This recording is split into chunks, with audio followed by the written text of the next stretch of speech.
Hello my dear students, welcome to MCQ and engineers hub. Students, जैसा कि आप जानते हैं कि यहां हम एक लास्ट 10 ईयर पीवाईक्यूज का सेशन चला रहे हैं टॉपिक वाइज, और फिलहाल हमारा टॉपिक चल रहा है लीनियर अलजेब्रा। स्टूडेंट्स, इस लीनियर अलजेब्रा टॉपिक को भी डिवाइड किया गया है अलग अलग पैटर्न में। जैसे इनिशियल कुछ वीडियोस आप रैंक के देख रहे होंगे, उसके बाद आपने सिस्टम ऑफ इक्वेशन के बारे में क्वेश्चंस देखे, और अब जो सेशंस चल रहे हैं वो चल रहे हैं आइगन वैल्यूज और आइगन वेक्टर से रिलेटेड।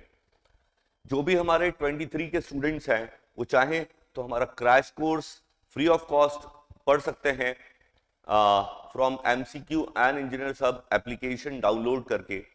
वहां पूरा थ्योरी क्रैश कोर्स पढ़ के यहाँ यूट्यूब पर पीवाईक्यूज 10 ईयर आप प्रैक्टिस कर सकते हैं। तो स्टूडेंट्स, देर नहीं करते हैं, सेशन को शुरू करते हैं। जैसा कि हम जानते हैं कि आइगन वैल्यूज और आइगन वेक्टर वाला जो टॉपिक है, it is like most important topic in a linear algebra. तो चलते हैं, हमारा स्टार्ट करते हैं आज का सेशन। तो चलिए देखते हैं। गेट 2015 सीएस ब्रांच में आया हुआ क्वेश्चन है, तो इस क्वेश्चन को जरा पढ़ें हम। क्या है? Consider the following 2x2 matrix A where 2 elements are unknown. कोई एक मैट्रिक है, पहले हम मैट्रिक लिख लेते हैं। यहां पर हम हमारा मैट्रिक लिख लेते हैं, और उसमें ये कह रहे हैं 2 एलिमेंट्स अननोन है। ये देखिए मैट्रिक गिवन है 1 4 B A। स्टूडेंट्स, आप देखिए, मैं कभी भी पूरा क्वेश्चन एक साथ नहीं पढ़ता हूं। क्वेश्चन को थोड़े थोड़े पैटर्न में स्प्लिट कर दीजिए। जो क्वेश्चन में बोला जा रहा है वो ट्राई कीजिए कि वो क्या क्या कह रहे हैं। जैसे 2x2 मैट्रिक ए है, जहां ए और बी अननोन है, तो ये रहा मैट्रिक्स जहां ए और बी अननोन है। The eigen values of the matrix are -1 and 7। मतलब इस मैट्रिक का ऑर्डर अगर 2x2 है तो बट ऑब्वियस है कि यहां आइगन वैल्यूज भी 2 होंगी, and those are -1 and 7। What are the values of A and B? तो हमें किसकी वैल्यू निकालना है? A और B की। इसका एक तरीका मैं आपको बताऊं, जितने भी ऑप्शंस में, जैसे जब आप फंस जाओ, कुछ हो नहीं रहा है, कुछ समझ में नहीं आ रहा है, तो यहां ऑप्शंस के A और B आप यहां पुट करते जाइए। 2x2 का मैट्रिक है, तो आइगन वैल्यू निकालने में भी कोई बहुत ज्यादा टाइम नहीं कंज्यूम होगा। तो अगर आप ए और बी की वैल्यू, जैसे a = 6 यहां पुट कर देते हैं, b = 4 पुट कर देते हैं, और हम इसको थोड़ा फास्ट तरीके से या स्टैंडर्ड प्रोसीजर से भी सॉल्व करते हैं, तो अगर आइगन वैल्यू क्या आ जाए -1 और 7, तो वो ही b और a की वैल्यू हमारा आंसर है। एक तरीका ये है। दूसरा तरीका जरा देखते हैं। स्टूडेंट्स, हम लोग जानते हैं कि आइगन वैल्यू का सम डायगोनल के सम के इक्वल होता है। तो डायगोनल ऑफ मैट्रिक क्या है? 1 and A, इनका सम हो गया A+1, और λ1 + λ2 है, तो λ1 की वैल्यू हो गई -1, λ2 हो गया 7 = A+1। तो आप देख सकते हैं क्वेश्चन खत्म हो चुका है। 7 - 1 6, और अगर आप 1 को इधर ले आए तो 6 - 1 मींस A का वैल्यू स्टूडेंट्स 5 है। अब A का वैल्यू अगर 5 है तो आप देख सकते हैं, आई थॉट क्वेश्चन सॉल्व हो गया। क्यों? क्योंकि ऑप्शन में अगर हम जाएं तो सिर्फ एक ही ऑप्शन ऐसा है जहां A का वैल्यू 5 यहां पर बता रहा है। एक बार फिर से चेक कर लेते हैं। 7 - 1 6, A+1 है, 6 इधर आ रहा है, तो 6 - 1 दैट इज 5। फिर भी श्योरिटी के लिए हम बात कर लें तो λ1 × λ2 मतलब product of eigen values. Product of eigen value किसके इक्वल है स्टूडेंट्स? डिटर्मिनेंट ऑफ मैट्रिक के। तो डिटर्मिनेंट ऑफ मैट्रिक क्या हो गया? A - 4B। अब लेफ्ट में अगर आप देखें तो प्रोडक्ट ऑफ आइगन वैल्यूज क्या है? -1 7, मल्टीप्लाई कर देते हैं, कितना हुआ? -7 = A का वैल्यू कितना है? 5 - 4B। तो 4B इधर ले आए, इक्वल टू 5 + 7, तो 4B = 12। तो स्टूडेंट्स, यहां से B का वैल्यू कितना हो गया? 3। तो option D is our answer. आप नोटिस कर पा रहे हैं आइगन वैल्यूज और वेक्टर की basic property. Basic property means sum of diagonal of a matrix equal to sum of eigen value and the determinant of matrix equal to product of eigen value से ही ये solve हो गया। आसान question है, I thought 1 number का आया होगा। चलिए देखते हैं अगला question. This is the most important question. मतलब क्वेश्चन भले ही यहां इंपॉर्टेंट ना हो क्योंकि क्वेश्चंस, लेकिन क्वेश्चन जिस कंटेंट के बेस पर, मतलब जिस बेस पर क्वेश्चन बनाया गया है वो बड़ा इंपॉर्टेंट है। अगर आप मेरा प्रीवियस सेशन देखेंगे तो वहां भी पाएंगे कि मैंने आपसे सेम स्टेटमेंट कहा है जो अभी मैं कहने जा रहा हूं। क्वेश्चन पढ़ते हैं, जरा देखिए। The value of P, the value of P such that the vector, कोई वेक्टर है, is an eigen vector of P, sorry eigen vector of matrix is. Question को थोड़ा समझने की कोशिश करते हैं। हमें क्या करना है, थोड़ा मैं अलग तरीके से एक्सप्लेन करूं। यहां कोई मैट्रिक गिवन है, उस मैट्रिक में एक एलिमेंट अननोन है, दैट एलिमेंट इज पी, और इस मैट्रिक का एक वेक्टर गिवन है, that is 1 2 3, eigen value given नहीं है। तब हमें किसकी वैल्यू निकालना है, इस अननोन पी की, जो मैट्रिक्स में यहां दिख रहा है। एक मैट्रिक है, उसमें एक अननोन एलिमेंट है पी, उस मैट्रिक का वेक्टर भी गिवन है, तब हमें उस अननोन एलिमेंट पी का वैल्यू निकालना है।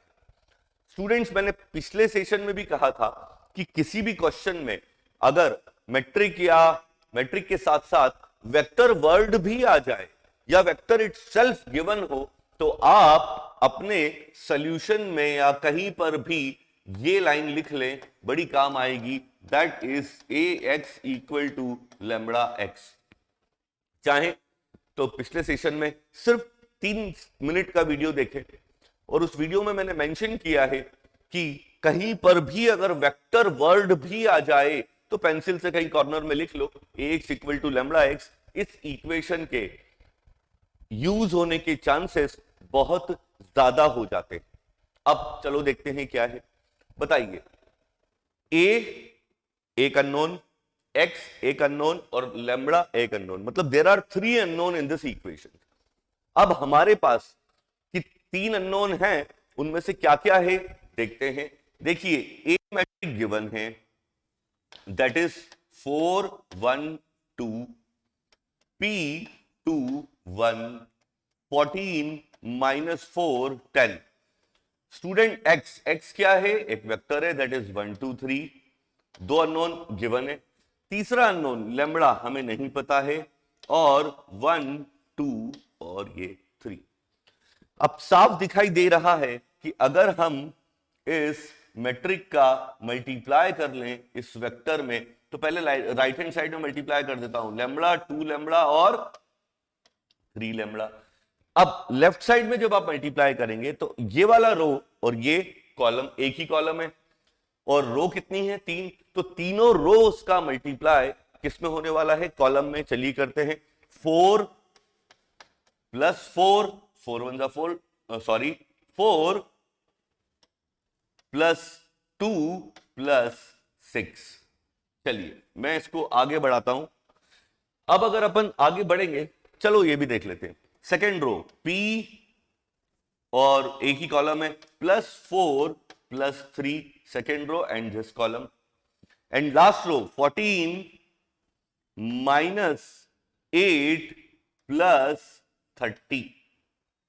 Simple matrix multiplication. अगर आपको ये पता है ax equal to lambda x. अब अगर आप कंपेयर करें तो लैम्बडा इक्वल टू 6 + 4 10, 10 + 2 12। ठीक, तो अगर ऐसा है तो यहां ये 30 है, सॉरी, तो यहां पर मुझे लैम्बडा की वैल्यू 12 मिल गई। और देखा जाए तो लैम्बडा तो पूछा नहीं है हमसे, तो अननोन पूछा है। चलिए आगे बढ़ते। सेकेंड वाला जो रो है ये है p + 7, और इक्वल टू में जो सेकेंड रो है उसमें लिखा है 2 लैम्बडा। तो हम लोग p + 7 = 24 लिख सकते हैं स्टूडेंट्स। तो P इक्वल टू कितना हो गया 17, ये हमारा सोल्यूशन है। तो आप देख सकते हैं कि Ax equal to lambda x कितना इंपॉर्टेंट है। अगर आप, इनफैक्ट मैं आपको एक तैयारी का एक तरीका बताऊं तो आप 4-5 की पॉइंट लिख लें और 5 की पॉइंट लिखने के बाद कुछ लास्ट 10-15 साल के पीवाईक्यूज देखें तो उस पर्टिकुलर की पॉइंट पे आप पाएंगे कि एक एक की पॉइंट पे 15-15, 20-20, 40-40 क्वेश्चन है। चलिए आगे बढ़ते जरा देखते 2015 ईसी का आया हुआ क्वेश्चन है। The value of x, the value of x, अभी आगे कुछ नहीं पढ़ा, सिर्फ इतना पढ़ा, द वैल्यू ऑफ एक्स। मतलब ये जो भी क्वेश्चन है वो एक्स की वैल्यू के आसपास घूम रहा है। आपको भी लग रहा होगा कितनी छोटी बात कर रहा हूं मैं, फिर भी आगे देखते हैं। Which, for which all the eigen values of the matrix given below are real. बड़ा इंपॉर्टेंट लाइन हो गया, ये बेहद इंपॉर्टेंट लाइन है। ये क्वेश्चन आसान जब ही होगा कि जब आपके पास जो हम मैट्रिक्स में प्रॉपर्टीज पढ़ते हैं, symmetric, skew symmetric, idempotent, involutory, Hermitian, skew Hermitian, orthogonal, और इनके बारे में थोड़ा सा हमने ठीक से डेप्थ में पढ़ा हुआ है या हमको हल्का सा भी समझ में आता है तो ये क्वेश्चन आसान हो जाएगा। कैसे, जरा मैं आपको दिखाने की कोशिश करता हूं। क्वेश्चन को फिर से देखते हैं। The value of x for which all the eigen values of the matrix given below are real is, और ये मैट्रिक दिया हुआ है और इस मैट्रिक में यहां दिख रहा है कि मुझे x की वैल्यू निकालना है। ठीक, निकाल लेंगे, कोई बड़ी बात नहीं है, यहां पे कोई इतना बड़ा केस नहीं है। लेकिन आगे बढ़ने के पहले थोड़ा सा अपन बेसिक प्रिपरेशन कर लें और यहां एक छोटा सा बेसिक लगेगा, वो मैं आपको दिखाता हूं। a इक्वल टू, हमारा मैट्रिक लिख लेते हैं पहले, 10, 5 plus i 4, x 20 and 2, 4, 2 and -10। ठीक, चलिए अब जरा समझते हैं। सबसे पहले ये देखिए कि ये जो 3x3 मैट्रिक्स है इसकी आइगन वैल्यूज रियल है। ठीक, अब अगर हम याद करें कुछ तो सिमेट्रिक मैट्रिक की आइगन वैल्यू क्या होती है, रियल होती है, एक बात। बट द थिंग इज कि सिमेट्रिक मैट्रिक्स में सारे जो एलिमेंट्स होते हैं वो भी रियल होते हैं। और यहां आप देखिए कि यहां पर एक एलिमेंट ऐसा है जो कॉम्प्लेक्स है। तब आपको यह समझना पड़ेगा कि ऐसा कौन सा कॉम्प्लेक्स मैट्रिक्स है, ऐसा कौन सा कॉम्प्लेक्स मैट्रिक्स है जिसकी आइगन वैल्यू रियल है। ये जो पॉइंट मैं कह रहा हूं इस क्वेश्चन को सॉल्व करने का की पॉइंट है। आप फिर से देखिए क्या बोला जा रहा है कि आइगन वैल्यू रियल है एक मैट्रिक की। अब रियल आइगन वैल्यूज किसका होता है, सिमेट्रिक मैट्रिक का, या रियल सिमेट्रिक मैट्रिक का आइगन वैल्यू रियल होता है, ये हम श्योरिटी से कह सकते हैं। But the thing is given matrix is complex. तो अब हमारा ध्यान कहां जाना चाहिए, हमारा ध्यान जाना चाहिए कि ऐसा कौन सा कॉम्प्लेक्स मैट्रिक्स है जो क्या देता है, रियल आइगन वैल्यूज। अब जरा लिस्ट बना लेते हैं। कॉम्प्लेक्स मैट्रिक्स कौन कौन से होते हैं स्टूडेंट्स, हर्मिशियन, स्क्यू हर्मिशियन और यूनिटरी मैट्रिक्स। तो अगर हम बात करें हर्मिशियन की तो अब जरा देखिए, अब आप कहोगे सर हर्मिशियन की क्यों बात कर रहे हैं, मैं आपको बताता हूं।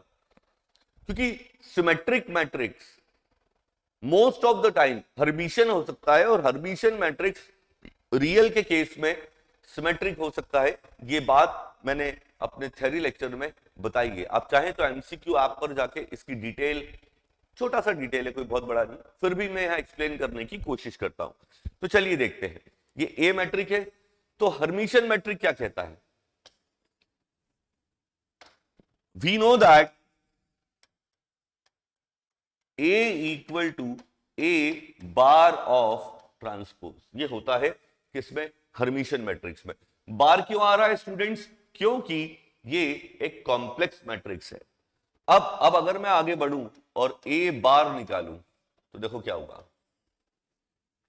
10 5 minus I 4 x 20 2 4 2 and minus 10। अब इस बार का क्या ले लें स्टूडेंट्स, ट्रांसपोज ले लेते हैं। चलिए ट्रांसपोज लेते हैं, क्या होगा 10 5 माइनस आई 4 x 22 और 4 2 माइनस 10। और हमारा हर्मिशियन मैट्रिक का कंसेप्ट ये है कि A और A bar of transpose same होना चाहिए। इसको इक्वेशन 1 दे देते हैं, इसको इक्वेशन 2 दे देते हैं। अब जब आप इनको कंपेयर करोगे A और क्या कहते हैं A बार ऑफ ट्रांसपोज को, तो अगर आप इन दोनों को इक्वेट करें तो ध्यान से देखिए, पहले जब आप इक्वेट करोगे तो x का वैल्यू, एक x का वैल्यू यहां से 5 प्लस आई आ रहा है, और यहां से देखिए ये x का वैल्यू कितना हो रहा है 5 माइनस आई। तो हम लिखेंगे from 1 and 2 x equal to 5 minus I. अब स्टूडेंट्स के दिमाग में रहता है सर आपने तो कहा कि सर x का वैल्यू ये 5 प्लस आई भी आ रहा है, बट आप देखिए कि आपको कौन से पोजीशन की वैल्यू निकालना है, इस पोजीशन। और जब तक यहां 5 माइनस आई आप नहीं लोगे तब तक ये हर्मिशियन की प्रॉपर्टी को सेटिस्फाई नहीं करेगा। आप चाहें तो इसी क्वेश्चन को किस तरह से ले लें कि यहां 5 प्लस आई है, ऑप्शन में से डायरेक्टली 5 माइनस आई ले लें। अब आप कहोगे सर 5 माइनस आई क्यों लेना है? स्टूडेंट्स जब भी कॉम्प्लेक्स की बात आती है, जैसे कोई एक क्वाड्रेटिक इक्वेशन है उसके कॉम्प्लेक्स रूट आ रहे हैं, तो क्या अकेला 5 प्लस आई रूट हो सकता है? हमेशा रूट आएगा कॉम्प्लेक्स कॉन्जुगेट के पेयर में 5 प्लस माइनस आई। सिमिलरली अगर हर्मिशियन मैट्रिक्स में कहीं कोई कॉम्प्लेक्स नंबर आ रहा है, लेट्स से 5 प्लस आई यहां आया, तो देखते से आप लॉजिक लगा सकते हो कि कॉम्प्लेक्स कॉन्जुगेट की बात यहां होगी जब आप बार निकालोगे। सोचो आप बार निकालोगे, इस ए का बार निकालोगे तो यहां 5 प्लस आई का 5 माइनस आई हो जाएगा, और यहां अगर 5 माइनस आई होगा तो 5 प्लस आई हो जाएगा। और फिर जब आप उसका ट्रांसपोज लोगे तो यहां आपको फिर से क्या मिलेगा 5 माइनस आई। देयरफॉर हमारा जो ऑप्शन है वो ऑप्शन है 5 माइनस आई। स्टूडेंट्स कंफ्यूज मत होना, ये जो एक्सप्लेन करने की कोशिश की है यही कंफ्यूजन अगर स्टूडेंट के पास है तो वो गलत कर सकता है। और आप ऑप्शन में देख भी सकते हैं कि 5 प्लस आई ऑलरेडी मौजूद है, अगर किसी ने यही कंपेयर कर लिया तो। ठीक है बच्चों, चलिए आगे बढ़ते हैं। देखिए 2015 इलेक्ट्रिकल में आया हुआ क्वेश्चन, जब भी इस तरह का क्वेश्चन, इतनी लंबी सारी थ्योरी का जब क्वेश्चन आता है तो बहुत सारे स्टूडेंट्स को ये लगता है कि अरे सर ये तो बहुत ज्यादा थ्योरी हो गई है। ये थ्योरी क्वेश्चन वो स्टूडेंट ज्यादा आराम से सॉल्व कर पाएगा जिन्होंने मैट्रिसेस को जरा इन डेप्थ पढ़ा है, रिलेटिव एनालिसिस किया है। अब ये क्या रिलेटिव एनालिसिस है मैं दिखाने की कोशिश करता हूं। चलिए क्वेश्चन पढ़ते हैं। We have a set of 3 linear equation. 3 linear equation हमारे पास हैं, मतलब ये कहीं ना कहीं सिस्टम ऑफ इक्वेशन की बात कर रहा है जहां पर 3 इक्वेशन और 3 वेरिएबल होते हैं, हम ये मान लेंगे। ठीक है, विथ 3 अननोन। देखो 3 इक्वेशन है और 3 अननोन है, मतलब कुछ ऐसा x plus y plus z equal to something, दूसरा x minus 2y plus z, और तीसरा भी ऐसे ही। तो 3 वेरिएबल 3 इक्वेशन, मतलब जो मैट्रिक बनेगा उसका ऑर्डर होगा 3 क्रॉस 3। अब यहां इन्होंने एक नोटिफिकेशन डिफाइन किया x, और ये ट्रिपल लाइन कुछ बना दी इन्होंने, इसको बोल रहे हैं इक्विवेलेंट स्टेटमेंट। क्या बोल रहा है? x triple line y means x and y are equivalent statement.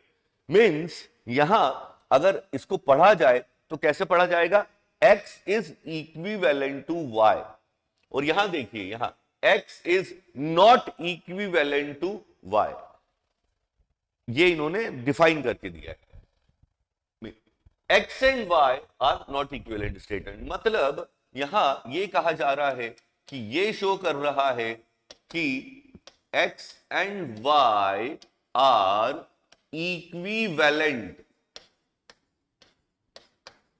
Okay guys, और ये शो कर रहा है x and y are not equivalent, ये इन्होंने दे दिया। हो गया। अब अभी तक देखा जाए तो क्वेश्चन में क्या बताया गया, एक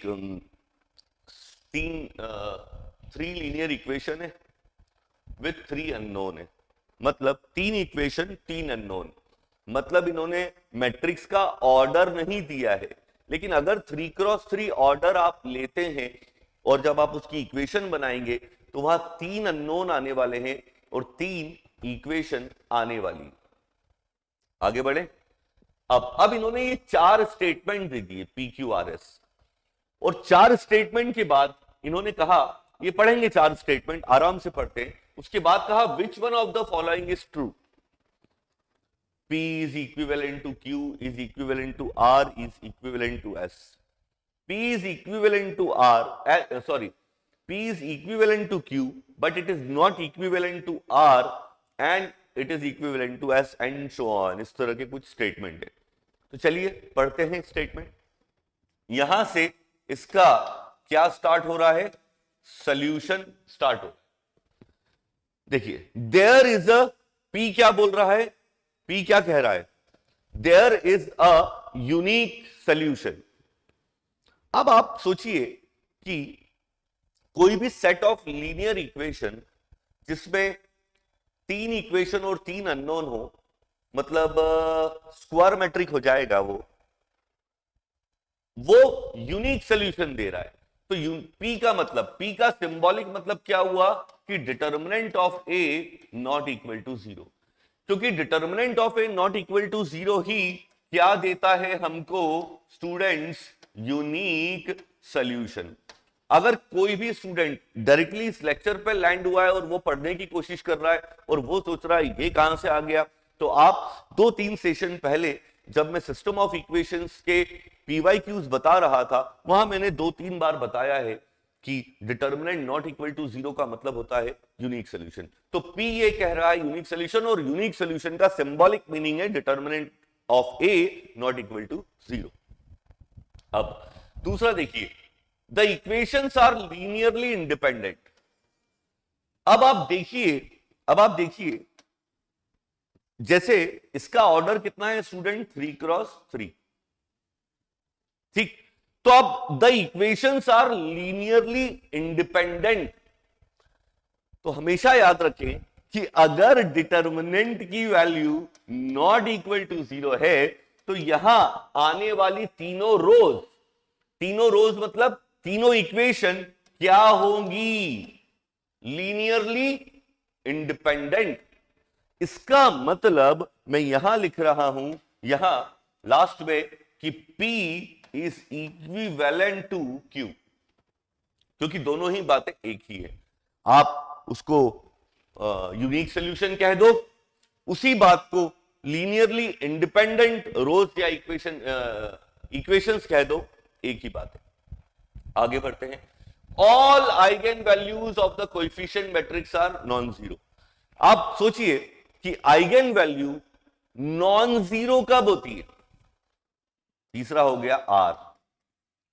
तो अगर डिटर्मिनेंट की वैल्यू नॉट इक्वल टू 0 है तो it gives non zero eigenvalues. तो इसका मतलब ये हो गया कि P is equivalent to Q, Q is equivalent to R। इस तरह के क्वेश्चन इसलिए अच्छे होते हैं क्योंकि यहां से आपको बहुत सारा बेसिक भी रिवाइज हो जाता है। लास्ट पढ़ लेते हैं, चलिए देखिए।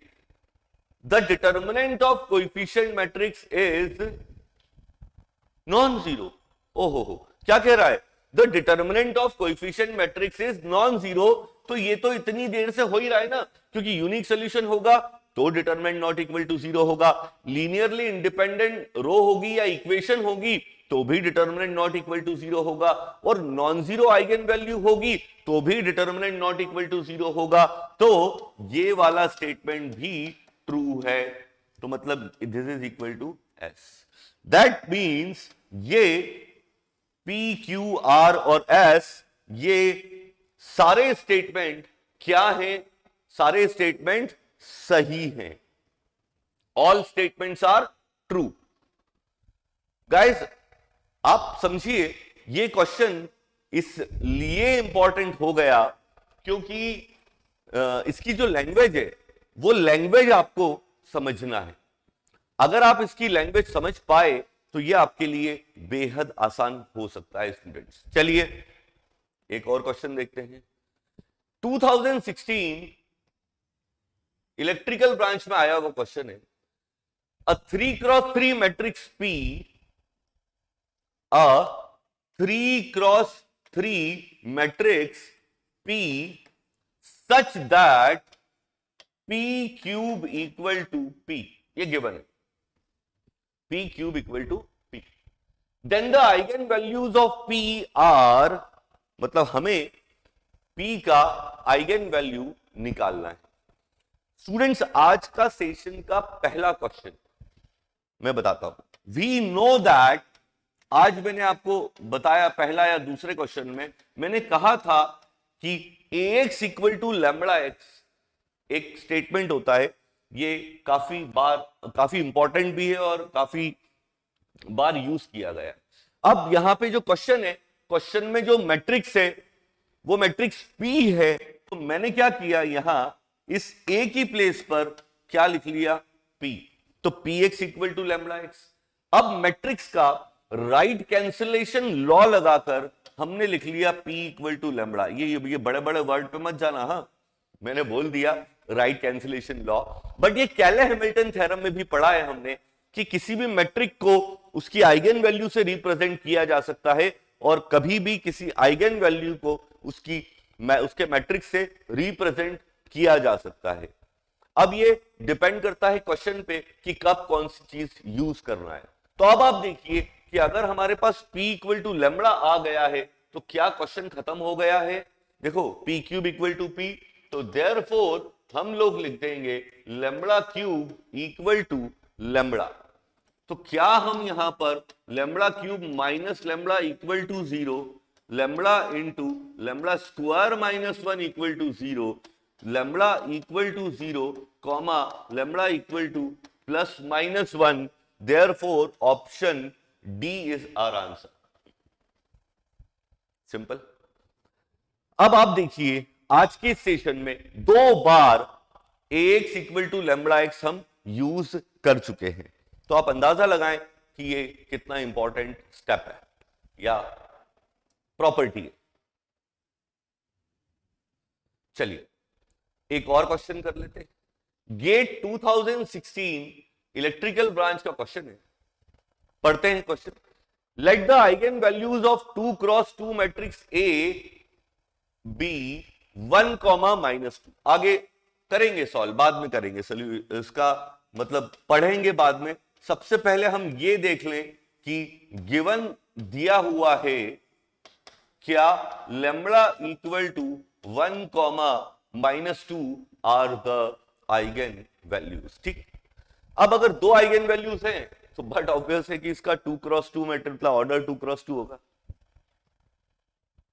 Eigen vectors are x1 and x2, तो x1 एंड x2 क्या है स्टूडेंट्स, वेक्टर्स या आइगन वेक्टर्स, जो आपको कहना है। ठीक, ये हो गई तैयारी। अब आगे बढ़ते। Then the eigen values and eigen vector of a square minus 3a plus 4i, मतलब हमको आइगन वैल्यूज एंड वेक्टर निकालना है। देन किसके, a square minus 3a plus 4i question mark. तो a का आइगन वैल्यू गिवन है students, a का vector given है, तो हमें एक मैट्रिक दिया हुआ है इक्वेशन के फॉर्म में a square minus 3a plus 4i का वेक्टर। तो हम एक काम करते हैं, सॉरी इनका आइगन वेक्टर और वैल्यू निकालना है। तो एक काम करते हैं, let s equal to a square minus 3a plus 4i, मतलब a square minus 3a plus 4i बहुत बड़ा टर्म था, तो उसको एक नया मैट्रिक बोल दिया s। अब आप फिर से चलते हैं पीछे। स्टूडेंट्स आज ही अभी प्रीवियस क्वेश्चन में मैंने बोला a इक्वल टू लैम्बडा, मैंने कहा था। तो अगर मैं वहां स्क्वायरिंग बोथ साइड कर दूं तो a square equal to lambda square हो जाएगा। तो what I am trying to explain is कि अगर a का आइगन वैल्यू क्या है 1 और -2 है, तो स्टूडेंट्स a स्क्वायर का आइगन वैल्यू लैम्बडा स्क्वायर हो जाएगा, दैट इज 1 and 4। अब अगर हम यहां से s मीन्स ये वाला s मैट्रिक, इसका आइगन वैल्यू निकाले तो बताइए क्या होगा। a स्क्वायर का आइगन वैल्यू पहला वाला क्या है 1 -3, a का eigen value that is 1 plus 4, i means identity matrix, तो आइडेंटिटी मैट्रिक को 1 लिख सकते हैं, इसके बारे में भी बात करेंगे कभी। अब जरा देखिए क्या हुआ, 4 प्लस 1 5, 5 माइनस 3 दैट इज 2। चलिए दूसरी बात करते हैं, s equal to a square का सेकेंड आइगन वैल्यू कितना है 4 -3, और a का आइगन वैल्यू कितना है स्टूडेंट्स -2 और ये +4। अब देखते हैं कितना हो गया, 4 + 4 8 और ये +6 हो गया, मतलब 14। That means eigen values s की eigen value that means a square minus 3a plus 4i का आइगन वैल्यू हो गया 2,14। चलो ऑप्शन पे देखते हैं, 2,14 यहां भी है, 2,14 यहां है, मतलब या तो आंसर A है या आंसर B है। एक लास्ट लाइन जो ओरल ही बोल रहा हूं, हमेशा याद रखें कि अगर कोई A मैट्रिक का आइगन वैल्यू लैम्बडा है तो A की जितनी पावर बढ़ाएंगे आप, उसके आइगन वैल्यू की पावर उतनी बढ़ा दे तो वो उसकी आइगन वैल्यू आ जाती है। लाइक जैसे आइगन वैल्यूज ऑफ A क्या थी 1 -2, तो A स्क्वायर का आइगन वैल्यू क्या हो गया 1 4, A क्यूब का आइगन वैल्यू क्या हो जाएगा 1 और -8। तो आइगन वैल्यू चेंज हो जाता है while changing the power of matrix, but eigenvector is always remains same while changing the power of matrix। मतलब अगर आप a का पावर बढ़ाते हैं, मतलब चेंज करते हैं, तब वैल्यू तो चेंज हो जाएगी according to the power, but vector हमेशा वही रहेगा, that is x1 and x2। तो हम कहेंगे and vector are same, vectors are same, that is x1 and x2, so that our answer is option A। तो students एक कोशिश है आप लोगों को थोड़ा धैर्य के साथ समझाने की कि आप इसको समझ पाए किस तरह से यूज करना है। चलते हैं, मिलते हैं अगले सेशन में। स्टूडेंट्स लाइक शेयर सब्सक्राइब करना ना भूलें, अपने ज्यादा से ज्यादा अपने फ्रेंड्स को कहें, और MCQ एंड इंजीनियर्स हब की एप्लीकेशन डाउनलोड करें। वहां आपको रिकॉर्डेड सेशन में मैथ्स का complete crash course free of cost मिल जाएगा। वहां पढ़ने के बाद आप चाहें तो यहाँ PYQs की प्रैक्टिस करने के लिए YouTube के इस चैनल से इन लेक्चर्स को देख सकते हैं। मिलता हूं अगले लेक्चर में, बाय बाय, टेक केयर।